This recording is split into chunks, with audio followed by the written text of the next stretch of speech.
Oh my God, they're dead! Who could have done such a heinous act? I bet it was that frog down by the swamp. I don't like that frog. He's got them shifty eyes. It was that convict Ironjaw, that rapscallion. I bet it was that strange shadowy figure that likes to swing in the park on Thursday nights.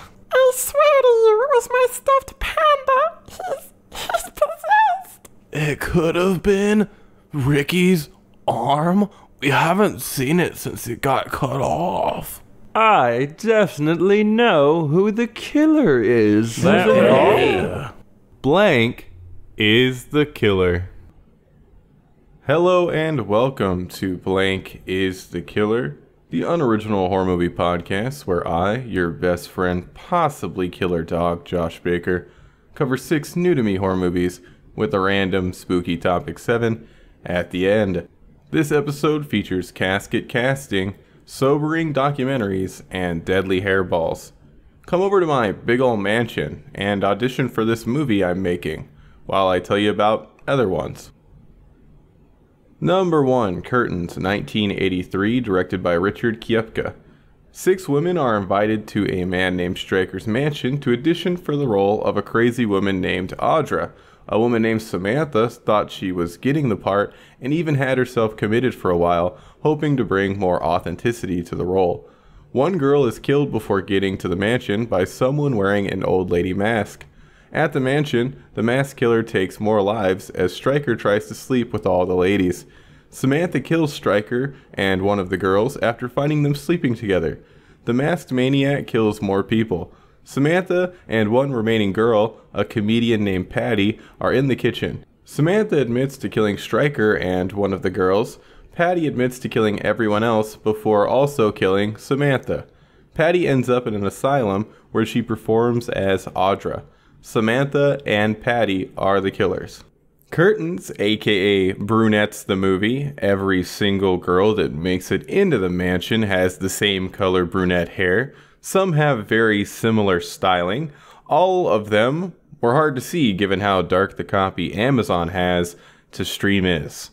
It was incredibly difficult to follow what was going on since I could barely make out what was happening half the time. Curtains was watched for the third Blood and Bone. It's a new Twitch live stream series I've started where you can come hang out and watch a movie with me on Monday nights at 7 p.m. Central. All you need is a Twitch account linked with Amazon Prime. I wish the copy of Curtains on Amazon Prime wasn't so terrible. It was streamed in 4:3, but the provided cut was supposed to be cropped. Seeing a yellow boom mic pop up throughout the movie was fun though.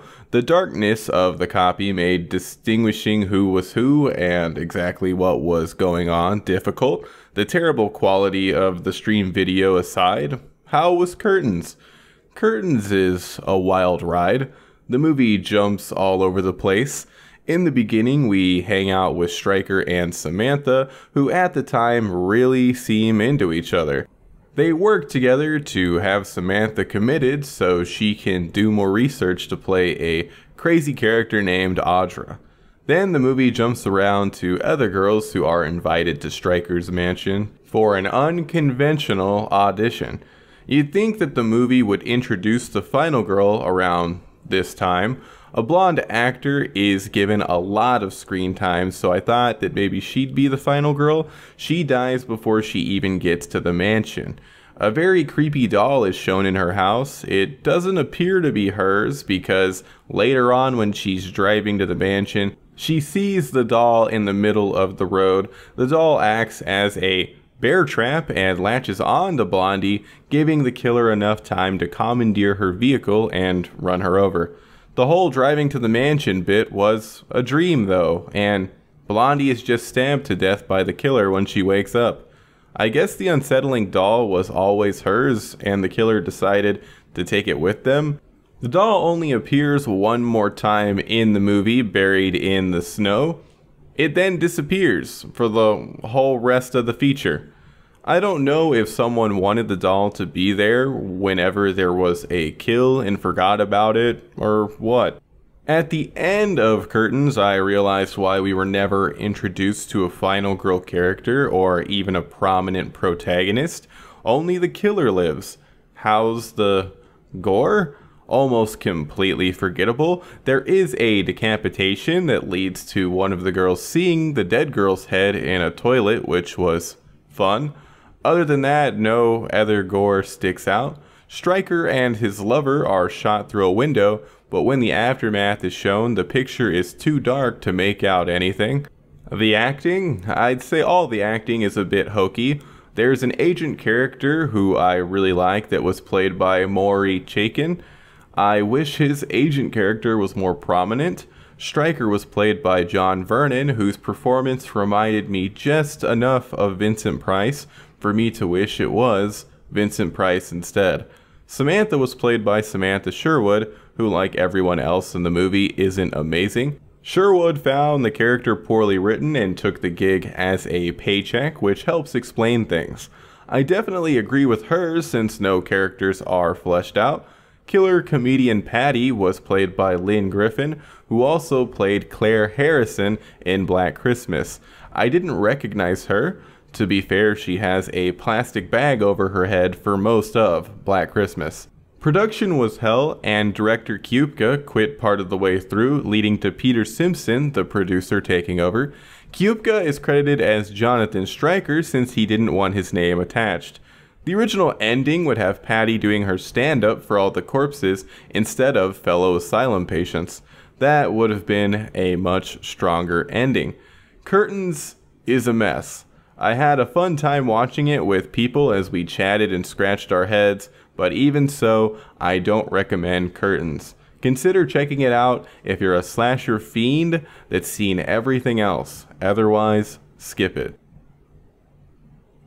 Number 2, Horror Noire, A History of Black Horror. 2019, directed by Xavier Neal-Burgin. Members of the Black horror community talk about the history of Black horror. They talk about early racist portrayal as villains in films like Birth of a Nation, the importance of Night of the Living Dead having a strong black lead, the blaxploitation era and how some of those films were detrimental while others helped with representation, the 80s born trope of the black character dying first, the rise of prominent black characters in the 90s, and modern black horror like Get Out. No one is the killer. I decided to do a horror documentary double feature with Horror Noire and the next section's Scream Queen. Horror Noire brought up a lot of interesting points about black representation in horror. I found it interesting that Birth of a Nation was brought up as being a horror movie. I totally understand it though. If the Ku Klux Klan are the heroes in a movie, that definitely sounds like horror to me. If you find yourself thinking, America isn't all that racist, a film where the KKK are heroes was the highest grossing motion picture of all time until Gone with the Wind came out, which depicts racism from the Civil War era. I had a brief stint in film school, and learning about the success of Birth of a Nation was definitely eye-opening. It was even screened in the White House. What were you thinking, Woodrow Wilson? I was not surprised to hear that one of the most important films of all time when it comes to black representation is Night of the Living Dead. It's a movie that will definitely be one of the first things that pops up in a horror fan's head when they're asked to name a movie with a strong black lead. Romero says Dwayne Jones was cast as the lead character Ben because he was the best actor that auditioned. I was always curious if the ending of Night of the Living Dead always had Ben being killed or if it was rewritten to make a statement on race. I couldn't find any conclusive evidence that the script was changed. Romero never wanted the movie to have a happy ending. Blaxploitation films then became the forefront of the conversation. Exploitation is an inherently negative word, so it's no surprise that not everyone was thrilled about the representation in that era. Some specific, more positive examples were talked about, which included Sugar Hill, Blackula, Scream, Blackula, Scream, and Ganja and Hess. But even then, only 2 of the films, Blackula and Ganja and Hess, had black directors. The only blaxploitation horror film that I've seen is Blackenstein, which was one of the less favorable examples. It was included when talking about a shift to having the monster be a black man that was experimented on, which mirrored the Tuskegee syphilis experiment, which was a study done by the United States Public Health Service from 1932 to 1972. The gist is hundreds of black men who were suffering from syphilis were duped into thinking they were getting medical aid when in fact they were being monitored so that more could be learned about the effects of untreated syphilis. At the time, the general consensus was that syphilis needs to be treated due to the severe consequences of it not being dealt with.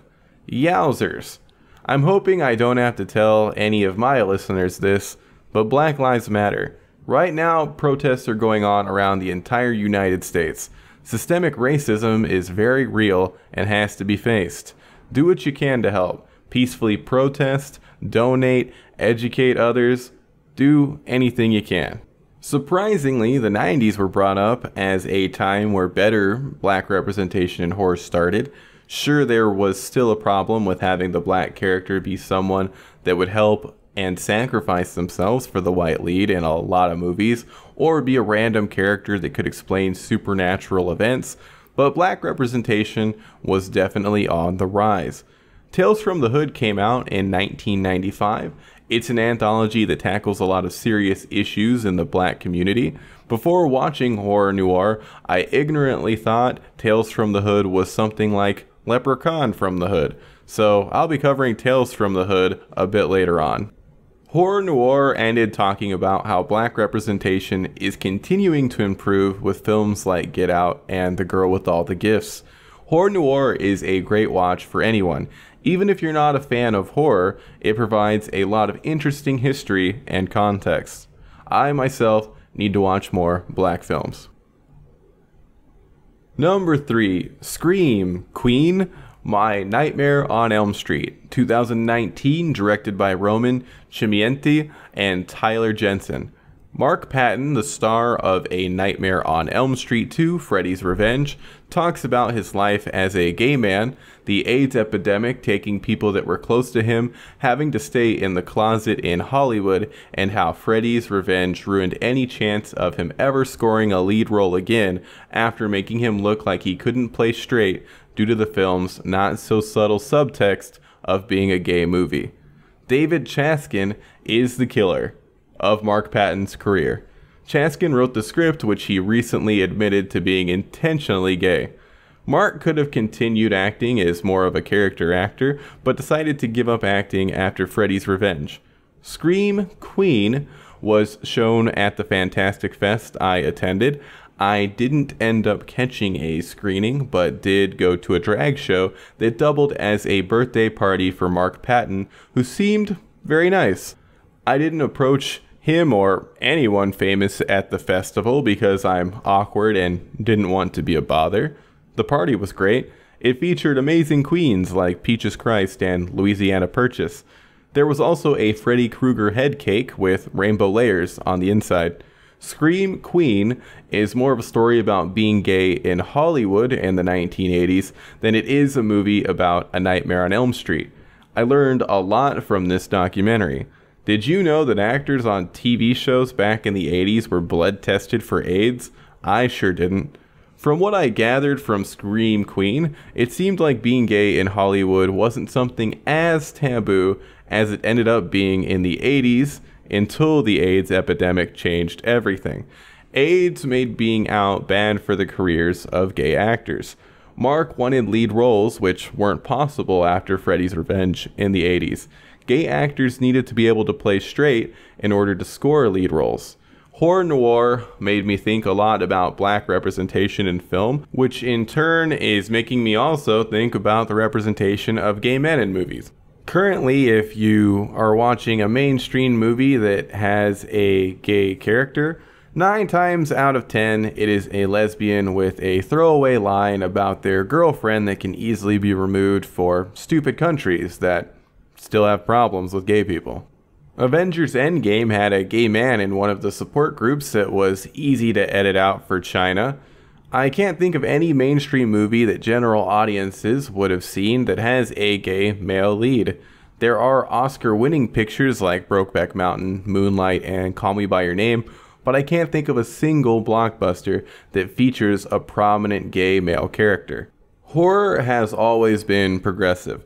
While I didn't love Hulu Into the Dark's Midnight Kiss or the new slasher The Ranger, I will give those films major kudos for including prominent gay characters, with the former having a gay male lead. Scream Queen isn't a documentary about gay representation in Hollywood though, so I guess it's time to get back on track. Mark Patton is shown to have an amazing outlook on life. After being ousted as gay in the spotlight that was Freddy's Revenge, he disappeared. He believes that his disappearance from Hollywood really helped him beat his later illnesses, including HIV, since his struggles weren't paraded around like his former lover, Timothy Patrick Murphy's, who sadly passed away from AIDS. Mark's grateful that he's now back in the spotlight, healthy, and able to be a voice for the gay community. The one thing that Mark wanted out of Scream Queen was to confront David Chaskin about purposefully writing gay undertones that weren't subtle in the least into the movie. Mark does get the confrontation, but I didn't find Chaskin's apology sincere in the least. Chaskin did have a fair point that the director of the movie, Jack Shoulder, should have also been held accountable for the end product. Shoulder was in the documentary and pretended to be aloof in regards to everything, which was honestly more infuriating to watch than Chaskin's crappy apology. Scream Queen, My Nightmare on Elm Street is a documentary that is worth your time. Should you watch A Nightmare on Elm Street 2, Freddy's Revenge first? I think you should, because you'll get a little more context. Number 4, Suburban Sasquatch, 2004, directed by Dave Wascavage. A plane-skipping Sasquatch goes on a killing spree in a suburban neighborhood. Tala, a hunter whose ancestors have been taking down Sasquatches for generations, tracks the beast. She's accompanied by a reporter named Rick. The duo have many run-ins with the Squatch, where Tala hits the Bigfoot with magic arrows. She never hits the heart.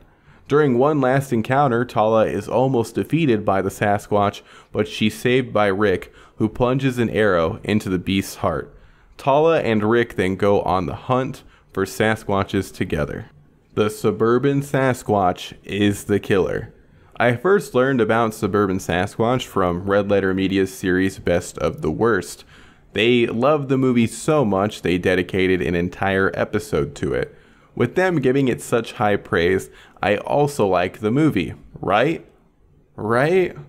Oh yeah, it's an experience. Is there any reason for it to be more than 70 minutes? God no.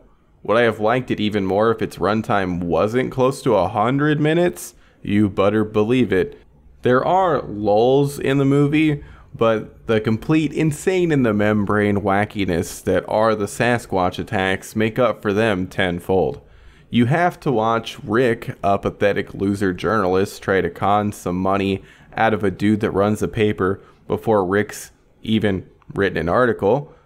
It's important to the plot, right? No, not really. I could have done without that 10-minute back and forth. Suburban Sasquatch isn't a perfect movie. That's obvious. What issues did I have with it? Did I dislike the worst CGI I've ever seen? The same two Halloween prop limbs popping up every 10 minutes. Laughably terrible acting or meandering plot? Nope. All that was great. Well, I guess some of the meandering plot could have been cut out to make the movie a bit more succinct. But the big thing I hated about Suburban Sasquatch was loser boy Rick, and that he ends up with badass warrior Tala at the end. Subsass was part of my new Blood and Bone series, where I watch a movie with anyone that wants to stop by Monday nights at 7 p.m. Central on my Bonesaw Baker Twitch channel. Sorry for shilling it every 2 seconds. Since I was watching with some others, I can proudly say that we all didn't want Rick to score a smooch from Tala. when they did start making out, it looked like it was shot in a way where there was no actual lip contact. So, good for Sue Lynn Sanchez, who played Tala. She's one of the only decent actors in the movie. Note that I did not say good. Sanchez and Juan Fernandez II, who played a security guard or something, were the only two people whose acting wasn't abysmal. I wish Fernandez played Rick instead of the human that looks like a sentient blob of mayonnaise, Bill Ushler. Bill, that was mean of me to say. I think you'd look normal if you were styled differently. The receding hairline with what you have left pointed down your forehead that looked like an attempt at knockoff Misfits cosplay, paired with the "what are those? Were these shoes?" I hear the kids say that phrase. And the beige tallboy tee, don't scream main character that ends up with the attractive warrior to me. Now that I've dogged on Rick for an acceptable amount of time, here are things I loved about the movie. The aforementioned terrible CGI. I love the digital blood pouring out of people and the Sasquatch. Tala's multiple CGI spirit birds were endearingly awful. I love the bad CGI head removal where the head is still on the victim's shoulders when the body is shown again. The same Halloween props being used over and over became a hilarious running joke.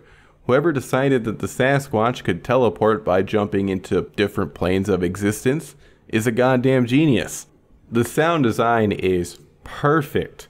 If perfect means so shinily done that just hearing something like the Sasquatch's screams, which are the same sound effect repeated and layered on top of itself, elicits a laugh. Did it need to be implied that the Sasquatch was trying to forcibly create a spawn with women he scooped up and imprisoned in his cave? Nope.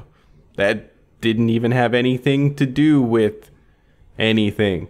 Did it take me multiple times of the movie cutting to a random moon shot, then to an obviously shot during the day scene, to realize the moon signified that it's night now? You betcha. Suburban Sasquatch is a feature-length train wreck that should be checked out with your friends and beverages. If Troll 2 is S tier so bad it's good, I'd say that Suburban Sasquatch belongs in the B tier, which is still recommended territory. To be clear though, the movie is a technical catastrophe. Free your mind and let Sub-Sass take you on a magical journey.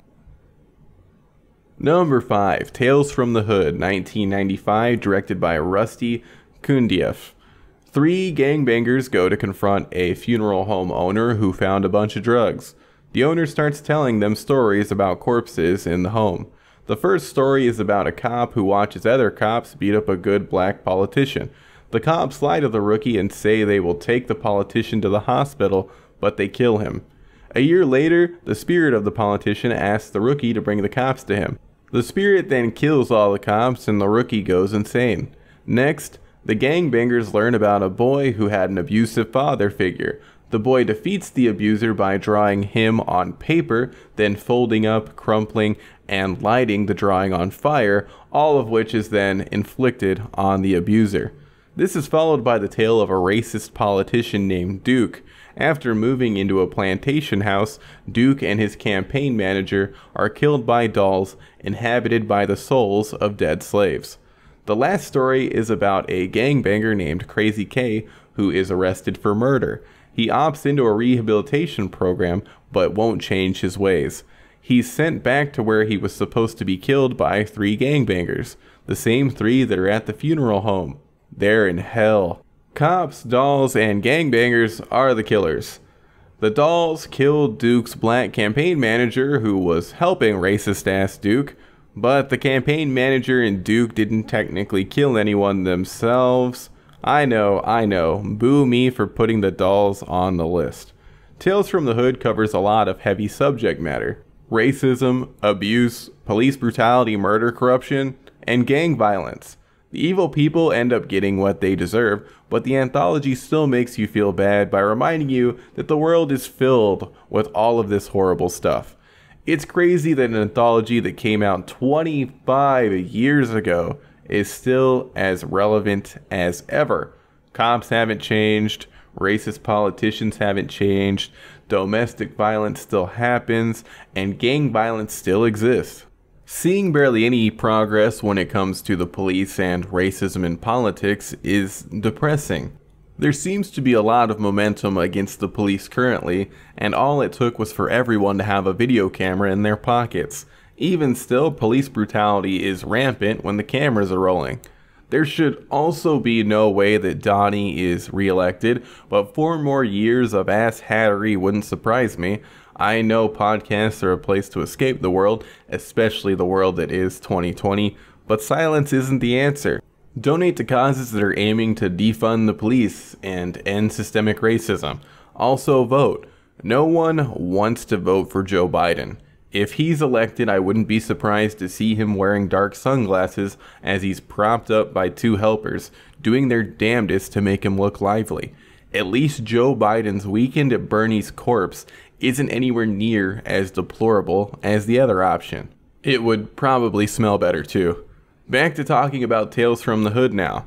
It's full of great practical effects. One cop melted into being part of a mural. I wonder if the creators of Velvet Buzzsaw were inspired by that. The abusive mom's boyfriend guy's limbs folding like paper until he's turned into a crumpled mess is practical and fun. All the creepy dolls that attacked racist-ass Duke were real, and the puppetry is fantastic. When the puppets have to walk on their own, it doesn't look perfect, but it's not the worst. There is some heinous CGI in the movie. When the funeral home owner reveals that he's the devil, a horrible-looking CGI reptile tongue sticks out of the gap between his 2 front teeth. This is then directly followed by more bad CGI. Prosthetics and makeup effects were used to turn Funeral Man into the devil. This is how he should have been revealed. We get a shot of the 3 gangbangers with terrified looks on their faces. Funeral Man's shadow is cast over them and starts to grow. Then we get a shot of devil form Funeral Man in all of his practical glory. We don't need to see the classic fiery hell. Seeing a giant demon who informs the trio that they are in fact in hell would have been sufficient. Clarence Williams III played the funeral director Devilman, and his performance is awesome. He's definitely the standout actor of the whole anthology. David Alan Grier was also on point as the horrifying abuser. All the actors in the movie are solid, barring maybe the gangbangers who came off a bit hammier than everyone else. Tales from the Hood has its intentional comedic moments, but for the most part it's a movie that covers some heavy subject matter that's scarier than anything in horror since it mirrors real life. Definitely check out Tales from the Hood. Number 6, Good Boy 2020, directed by Tylerr MacIntyre. Judy Greer is a baby crazy 39-year-old who just had her salary position at a newspaper turned into a per article contractor role. She wants to freeze her eggs, but the change in income no longer allows it. Judy adopts an adorable little dog to help her cope. The dog is named Reuben after stealing a sandwich of the same name.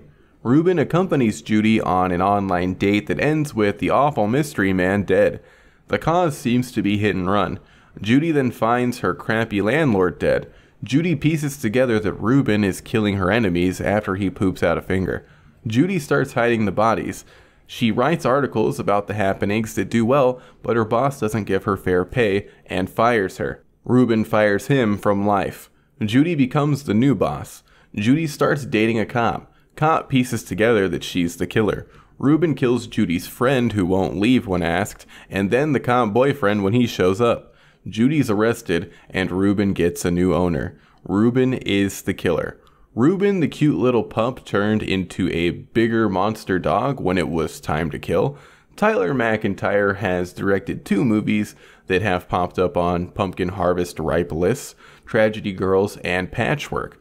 Luckily, I didn't put it together that he directed Good Boy until after seeing it, or I would have set my expectations too high. Since I went in with the correct expectations for a Wholark installment, I ended up highly enjoying Good Boy. I would go as far to say, Good Boy is the best Wholark has to offer so far. I love the original Puka, but that's more of a good-bad movie. Good Boy is actually solid. Turns out when you get a competent director and a human and dog that connect, your Hulark movie can be good. Chico the dog is fantastic as Reuben. He's as cute as a button and never misses a mark. Judy Greer is great as Maggie? That's it, Maggie. Greer brings the perfect level of awareness and chops to the absurd role of Killer Dog Mom. Ellen Wong, who I always remember as Knives from Scott Pilgrim, also pops up as Maggie's friend and isn't bad. I didn't find any of the acting to be terrible. I believe that the same bar location has been popping up in almost every Hulark movie this year, and it does indeed appear in Good Boy. I'll keep my eyes peeled to confirm that that is the same bar in the future. I love that Maggie leans into Reuben's killer side. Why not let your dog take out people you don't like?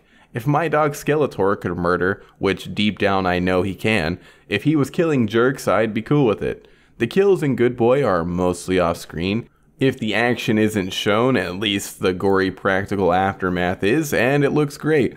Bad dates, mangled body in the street, landlord lady's disemboweled corpse, Reuben rips out boss man's throat on screen, which is accompanied by a beautiful blood splatter.